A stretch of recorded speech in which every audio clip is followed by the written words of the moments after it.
हर एक का अपना शौक होता है। मेरी बहन का शौक पान खाना और खिलाना था। उनके इस शौक को देखकर उनकी एक मित्र पड़ोसिन उनके यहाँ कुछ पान के पत्ते भेज देती थी, जबकि वे खुद पान नहीं लेती थीं। पड़ोसिन ने अपने घर में गमले में पान की बेल शौकियां लगाई हुई थी। बेल खूब पनप गई थी।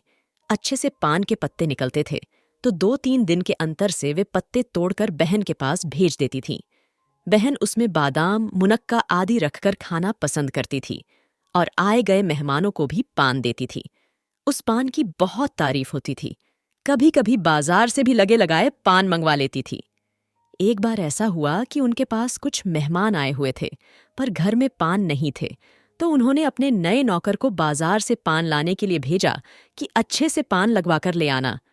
नौकर बाजार से पान लगवाकर ले आया और मेहमानों को पेश किए।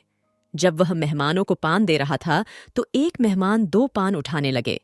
नौकर ने तुरंत उनको टोका और कहा कि एक ही पान लीजिए, आपके हिस्से का एक ही पान है।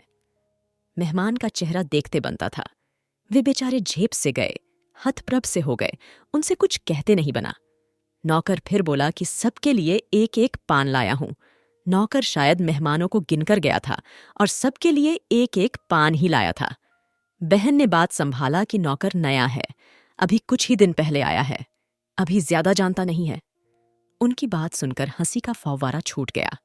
हंसी में बात आई गई हो गई। सभी हंस पड़े। माहौल फिर हल्का फुल्का हो गया।